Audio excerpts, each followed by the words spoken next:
Hello student, this is Amanpreet Kaur. Today we are going to discuss part 3rd of chapter number 1, Constitution, Why and How.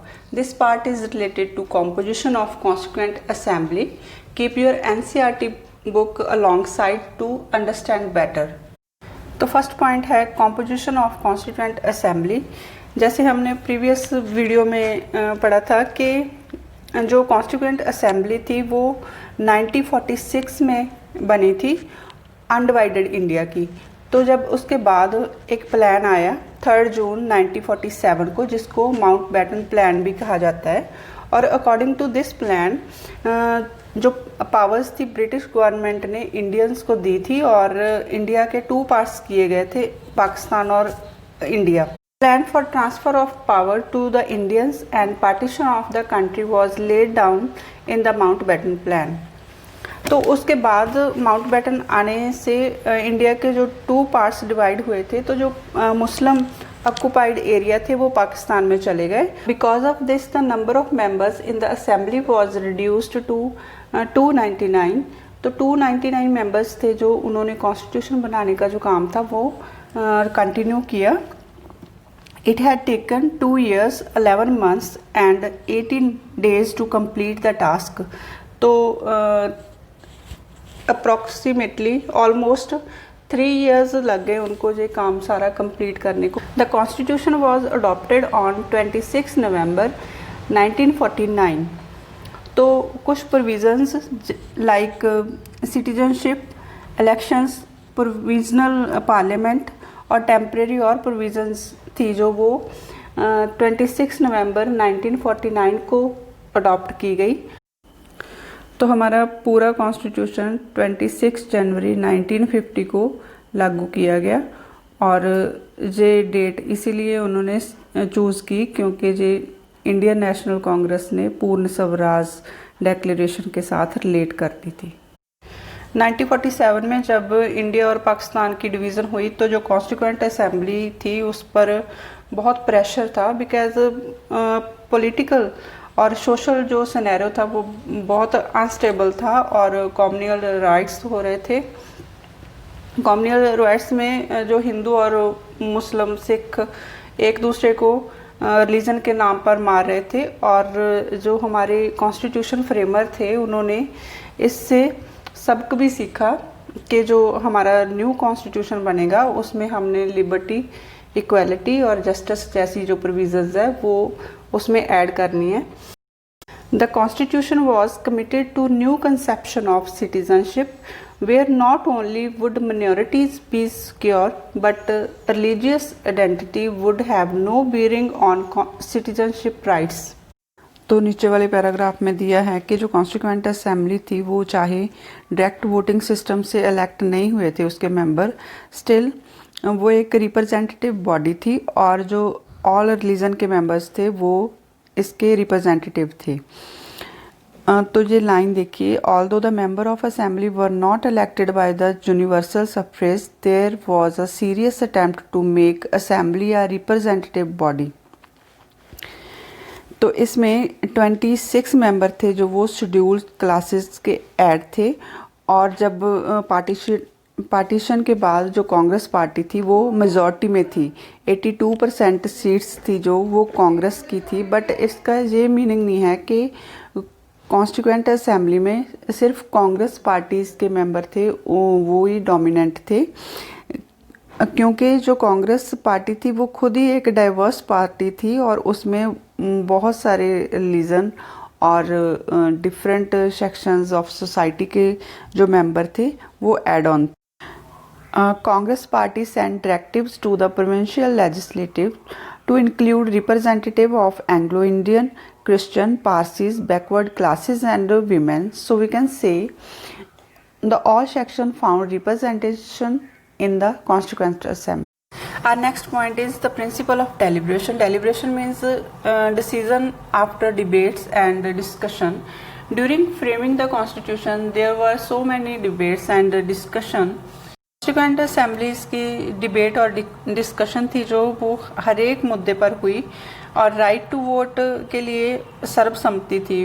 वो उन्होंने सभी members ने ये decide किया कि जो सिटीज़न है वो एक सर्टन एज पर पहुंचने पर राइट टू वोट दिया जाएगा। इसमें रिलीजन, कास्ट, एजुकेशन, जेंडर और इनकम का कोई डिस्क्रिमिनेशन नहीं होगा, सभी को इक्वल राइट मिलेगा जी। और जो मेंबर्स थे, जो रिप्रेजेंटेटिव थे कॉन्स्टिट्यूएंट असेंबली के, तो वो डिफरेंट सेक्शंस से बिलोंग करते थे सोसाइटी के। तो उन्होंने अपनी आइडेंटिटी और कम्युनिटी को रिप्रेजेंट नहीं किया, बल्कि उन्होंने कॉन्स्टिट्यूशन बनाते टाइम पूरे नेशन को, अपने नेशन के हितों के लिए काम किया। और हर एक मेंबर था जो वो उन्होंने डेलिब्रेशन के साथ काम किया। और जब ये प्रोसीजर चल रहा था तो वो अलग अलग एरिया से बिलोंग करते थे, अलग अलग सेक्शंस से बिलोंग करते थे, तो उनकी ओपिनियन डिफरेंट, समटाइम डिफरेंट हो जाती थी। तो जो ये डिफरेंसेस थे वो लेजिटिमेट थे। लेजिटिमेट मीन्स लॉजिक थे। तो there are legitimate differences of principle and the differences were many. Should India adopt the centralise और decentralise system of government? What should be the relation between the states and center और state का relationship कैसा होना चाहिए? What should be the power of judiciary? Should the constitution protect property rights? तो ये सारे जो मुद्दे थे, इस पर डिबेट्स हुई और डिस्कशंस हुई, बार बार डिस्कशन हुई। और जो सारे लीडर्स थे उनकी सबकी बहुत स्ट्रॉन्ग ओपिनियन थी और सब ये डिस्कशन बड़ी ग्रेट सोफिस्टिकेशन के साथ होती थी। नेक्स्ट पैराग्राफ में है कि constitution draw its authority from the fact that members of constituent assembly against in what might call public reason. Public reason means common mode deliberation. तो कॉन्स्टिट्यूएंट असेंबली के जो कलेक्टिव डिसीजंस होते थे, अगर कोई मेंबर उस पर क्वेश्चन, कॉन्स्टिट्यूएंट असेंबली में कॉन्स्टिट्यूशन की हर एक क्लॉज पर डिबेट और डिस्कशन की गई और इसके मेंबर्स ने अपने सेल्फ इंटरेस्ट से ज़्यादा पब्लिक रीजन को टॉप प्रायोरिटी दी, और जिसकी वजह से इंडियन कॉन्स्टिट्यूशन डेमोक्रेटिक कॉन्स्टिट्यूशन की बेस्ट एग्जाम्पल बन पाया। Deserve to be memorised as one of the most significant chapter in the history of constitution making, equal in importance to French and American revolutions. तो ये debates हैं वो constitution making की history में in American and French revolution इनके constitution making process के बराबर की इक्वलेंस रखते हैं। कॉन्स्टिट्यूशन बनाने के प्रोसीजर में कॉन्स्टिट्यूएंट असेंबली ने 8 मेजर कमेटीज़ बनाई ऑन डिफरेंट सब्जेक्ट्स। तो इसमें जवाहरलाल नेहरू, राजेंद्र प्रसाद, सरदार पटेल और डॉक्टर BR अम्बेडकर इन सभी कमेटीज़ के जो चेयरपर्सन थे। और these are not man who agree on each other on many things. और ये सारी बड़े प्रोमिनेंट लीडर्स थे और इनकी बड़ी जो ओपिनियन थी, स्ट्रॉन्ग ओपिनियन थी। और इन सब के जो व्यूज़ थे सम टाइम किसी पॉइंट पर डिफ़र हो जाते थे। जैसे डॉक्टर BR अम्बेडकर और महात्मा गांधी की ओपिनियन सम टाइम कुछ पॉइंट्स पर डिफ़र करती थी, और वल्लभ भाई पटेल और जवाहरलाल नेहरू की जो ओपिनियन थी वो भी डिफ़र करती थी किसी न किसी इशू पर। Still they all worked together because all leaders believed in nationalism. Usually an attempt was made to reach a consensus with the belief that provisions agreed to by all would not be detrimental to any particular interest. तो usually ये कोशिश की जाती थी कि जो भी provisions है वो सबके द्वारा एग्री होनी चाहिए। तो कुछ प्रोविज़न्स ऐसी थी जिसमें वोटिंग सिस्टम को अपनाया गया और एवरी सिंगल आर्गूमेंट, क्वेरी और कंसर्न को बहुत केयर के साथ और इन रिटन फॉर्म में उसका आंसर दिया गया। तो एक कार्टून है, impression of the snail's pace with which the constitution was made, making of the constitution took almost 3 years. Is the cartoonist commenting on this fact? Why do you think did the Constituent Assembly take so long to make Constitution? देखो, इसमें जो cartoonist है उसने दिखाया है कि critics है वो पॉइंट आउट करते हैं कि जो हमारी कॉन्स्टिट्यूएंट असेंबली है उसने कॉन्स्टिट्यूशन बनाने के लिए बहुत ज़्यादा टाइम लिया। तो आप क्या सोचते हो कि इतना टाइम कैसे लगा? इसमें एक क्वेश्चन है हमारे लिए, why do you think did the constituent assembly take so long to make the constitution?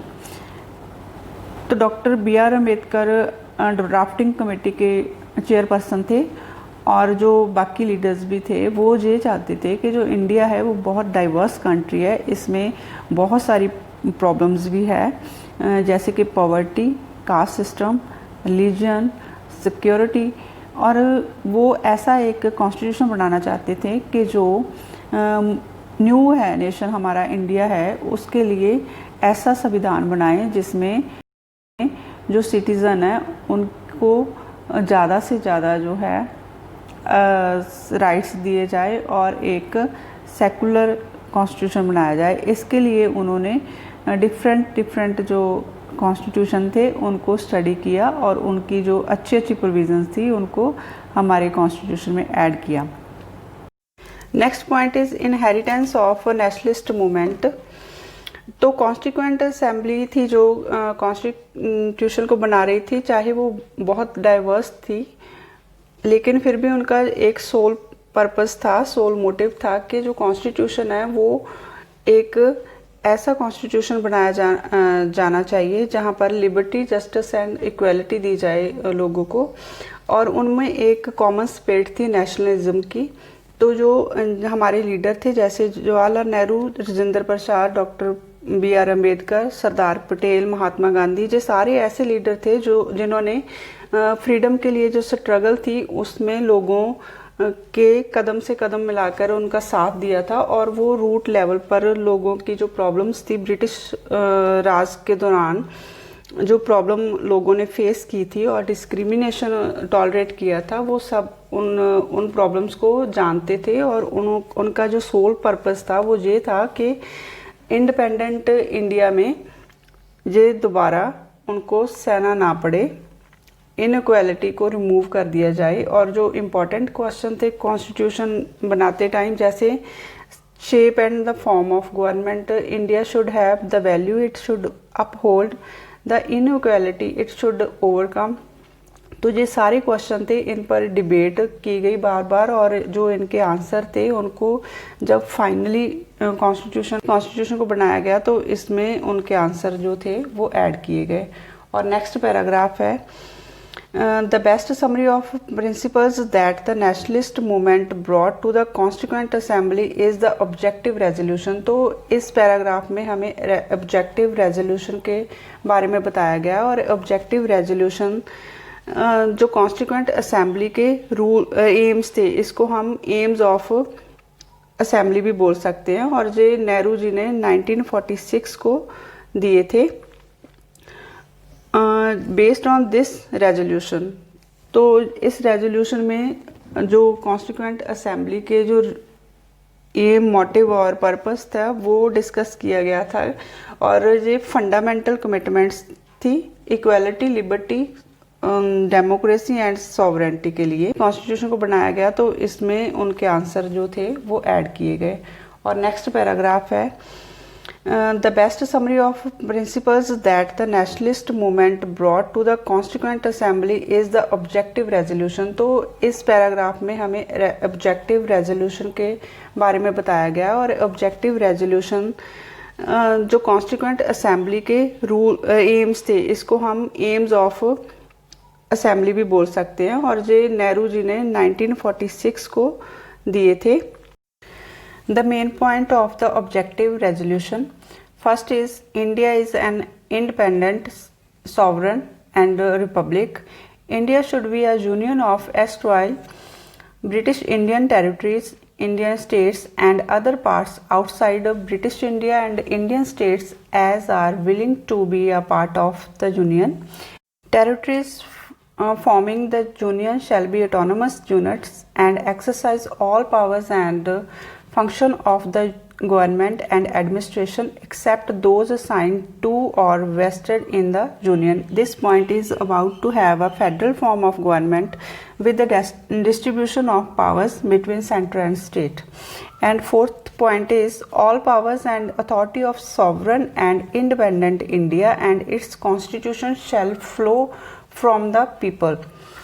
Next point is all people of India shall be granted and secured social, economic and political justice, equality of status and opportunity and equality before law and fundamental freedoms of speech, expression, belief, faith, worship, vocation, association and action subjected to law and public morality. All these are fundamental rights. Sixth point is the minorities, backward and tribal areas, dispersed and other backward classes shall be provided adequate safeguards. Territorial integrity of republic and its sovereign right on land, sea and air shall be maintained according to justice and law of civilized nations. And eighth point is the land would make full and willing contribution to the promotion of world peace and the welfare of mankind. All these are points of objective resolution. तो next point है institutional arrangement. तो जैसे हमने second part में ये पढ़ा था कि जो कॉन्स्टिट्यूशन है उसकी इफेक्टिवनेस के लिए balanced arrangement of institution of government का होना बड़ा ज़रूरी है। तो ऐसे ही The basic principle is the government must be democratic and committed to welfare of people. जो गवर्नमेंट का जो बेसिक प्रिंसिपल होना चाहिए वो डेमोक्रेटिक होना चाहिए और लोगों की वेलफेयर के लिए ज़्यादा से ज़्यादा वो कमिटेड होनी चाहिए गवर्नमेंट। तो हमारी कॉन्स्टिट्यूएंट असेंबली ने इस चीज़ के लिए बहुत सारा टाइम स्पेंड किया कि जो वेरियस इंस्टीट्यूशन है जैसे एग्जीक्यूटिव, लेजिस्लेचर और जुडिशरी है उनके बीच में राइट बैलेंस हो ताजो कोई भी एक जो इंस्टीट्यूशन है वो अपनी पावर का कोई नाजायज़ फ़ायदा ना उठा सके, जहाँ के वो उनको डोमिनेट ना कर सके। तो उनके बीच में ऐसा एक बैलेंस्ड सिस्टम रखा गया कि अगर कोई भी इंस्टीट्यूशन अपनी पावर का मिसयूज़ करती है तो जो साथ के दो इंस्टीट्यूशन हैं तो वो उन पर लिमिटेशंस लगा सकते हैं। This lead to adoption of parliamentary form and the federal arrangement which would distribute government powers between and the executive on one hand and between the state and the central government on other hand। तो parliamentary form and federal arrangement के according जो legislature और executive है उनके बीच में powers divide की जाती है और दूसरी तरफ स्टेट और सेंट्रल गवर्नमेंट के बीच में जो पावर है वो डिवाइड की जाती है। तो मोस्ट बैलेंस्ड गवर्नमेंट अरेंजमेंट के लिए जो हमारे कॉन्स्टिट्यूशन बनाने वाले लीडर्स थे, जैसे ड्राफ्टिंग कमेटी के जो मेंबर थे डॉक्टर BR अम्बेडकर उनके चेयरपर्सन थे, तो उन्होंने बहुत सारी कंट्रीज़ के कॉन्स्टिट्यूशंस को स्टडी किया और जो इंडियन कॉन्स्टिट्यूशन के कंटेक्स्ट में उनको लगता था कि ये प्रोविज़न्स है जो वो इंडिया के लोगों के लिए, इंडिया के लोगों की एस्पिरेशन एंड प्रॉब्लम्स के लिए सूटेबल है, तो वो उन्होंने बोरो की। So they borrowed a number of provisions from different countries. तो डिफरेंट कंट्रीज़ के जो कॉन्स्टिट्यूशन थे उनको उनके जो प्रोविजंस थे अच्छी प्रोविजंस थी उनको उन्होंने हमारे कॉन्स्टिट्यूशन में ऐड किया। But borrowing these ideas was not a slavish imitation. तो ये बिल्कुल कट कॉपी पेस्ट वाला आइडिया नहीं था। उन्होंने हर एक प्रोविजंस को बहुत ध्यान से कैरी किया कि जो इंडियन कंटेक्स्ट में ये सूटेबल है कि नहीं है। Constitution had to be defended on ground that it was suited to Indian problems and aspirations। सभी प्रोविजंस को ये देखा गया इंडियन कॉन्टेक्स्ट में कि जो इंडियन लोगों की प्रॉब्लम्स और एस्पिरेशन के लिए ये सूटेबल है कि नहीं है।